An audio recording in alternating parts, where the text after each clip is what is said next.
नमस्ते। Money capital channel में आप सबका स्वागत है। अगर आपने पहली बार इस चैनल को विजिट किया है तो इस चैनल को सब्सक्राइब कीजिए, साथ ही में बेल आइकन प्रेस करके ऑल सेक्शन पर क्लिक करें ताकि आपको शेयर मार्केट रिलेटेड अपडेट जानकारी मिल सके। तो आज के वीडियो में हम इंसेक्टिसाइड इस कंपनी के बारे में जो सबसे बड़ी ब्रेकिंग न्यूज़ आई है उसके बारे में हम देखने वाले हैं। तो वो न्यूज़ इस कंपनी को जो पेटेंट की रिसिप्ट मिली है उसके बारे में है। तो इस न्यूज़ को हम पूरे डिटेल के साथ देखते हैं। तो इंसेक्टिसाइड इस कंपनी को पेटेंट ऑफिस की तरफ से हमें एक पेटेंट को ग्रांटेड मिलते हुए देखने को मिला है, जिसमें इस कंपनी को ये पेटेंट हर्बिसाइडल फॉर्मुलेशन कंटेनिंग पेंडिमिथैलिन एंड ऑक्सीफ्लूरोफेन इसके इन्वेंशन के लिए इस कंपनी को ये पेटेंट मिलते हुए देखने को मिला है। तो अगर हम इस पेटेंट की वैलिडिटी देखेंगे तो इस कंपनी को ये 20 ईयर्स के लिए मिली है, जिसकी स्टार्टिंग हम देखेंगे तो 17 अप्रैल 2027 से है। तो पेटेंट मिलने की वजह से हमें बाकी की कंपनियों की तरफ से उस पेटेंट की वजह से कंपटीशन होते हुए देखने को नहीं मिलता। वही है, पेटेंट की हम वैलिडिटी देखेंगे तो इस कंपनी को ये 20 ईयर्स के लिए मिला है। तो ये इस कंपनी के लिए हमें बहुत ही बड़ी न्यूज़ देखने को मिल रही है। तो इंसेक्टिसाइड इस कंपनी को जो पेटेंट मिला है उसकी वजह से हमें इस इन्वेंशन के सभी राइट्स हमें इस कंपनी के पास देखने को मिलने वाले हैं। तो इंसेक्टिसाइड इस कंपनी को जो पेटेंट मिला है तो इस कंपनी के लिए बहुत ही बड़ी न्यूज़ है। लेकिन ये कंपनी इन्वेस्टमेंट करने के लिए उतनी फंडामेंटली स्ट्रांग है कि नहीं, उसके ऊपर भी हम नज़र डालते हैं। तो कंपनी फंडामेंटल है कि नहीं, उसके लिए हम इस कंपनी का जो प्रॉफिट लॉस स्टेटमेंट है उसके ऊपर पहले नज़र डालते हैं। तो अगर हम इस कंपनी का सेल्स मार्च 2015 से देखेंगे तो वो 15 में 893 करोड़, 16 में 906 करोड़, 17 में 994 करोड़, 18 में 1073 करोड़, 19 में 1194 करोड़, मार्च 20 में 1363 करोड़ और मार्च 21 में ये 1420 करोड़ का हमें देखने को मिला है। तो हमें मार्च 2015, 16, 17, 18, 19, 20 और 21 में इन 7 सालों में हमें इस कंपनी का sales year to year base अच्छा बढ़ते हुए देखने को मिला है। इसके बाद हम सेकेंड पॉइंट मतलब इस कंपनी का जो ऑपरेटिंग प्रॉफिट है वो देखते हैं।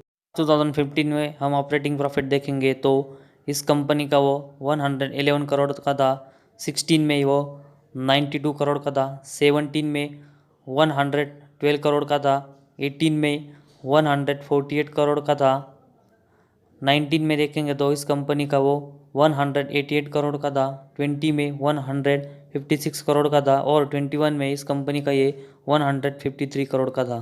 हमें पिछले 7 सालों में इस कंपनी का ऑपरेटिंग प्रॉफिट 111 करोड़ से लगभग 153 करोड़ तक बढ़ते हुए देखने को मिला है। इसके बाद हम थर्ड पॉइंट मतलब इस कंपनी का जो ऑपरेटिंग प्रॉफिट मार्जिन है उसके बारे में देखते हैं।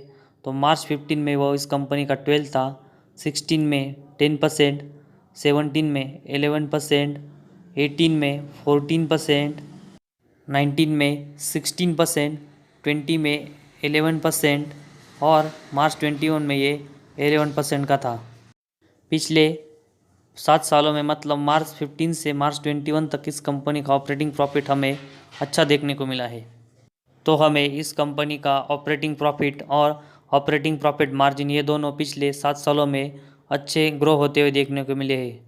तो इसके बाद हम फोर्थ पॉइंट मतलब इस कंपनी का जो नेट प्रॉफिट है उसके ऊपर नज़र डालते हैं।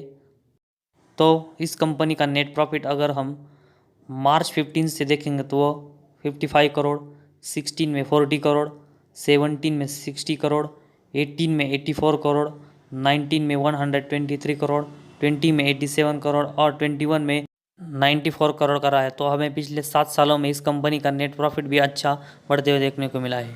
इसके बाद हम फिफ्थ पॉइंट मतलब इस कंपनी का ईपीएस देखते हैं। तो मार्च 15 में ये इस कंपनी का 28 था, 16 में 90, 17 में 28, 18 में 40, 19 में 59, 20 में 42 और 21 में हमें 45 देखने को मिला है।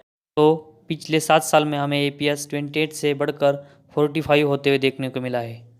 तो अभी हमने सबसे पहले इस कंपनी का जो प्रॉफिट और लॉस स्टेटमेंट देखा तो उसमें हमने इस कंपनी का सेल से लेकर ईपीएस तक देखा। तो इन सभी में हमने इस कंपनी का जो सेल्स, उसके साथ ही में इस कंपनी का ऑपरेटिंग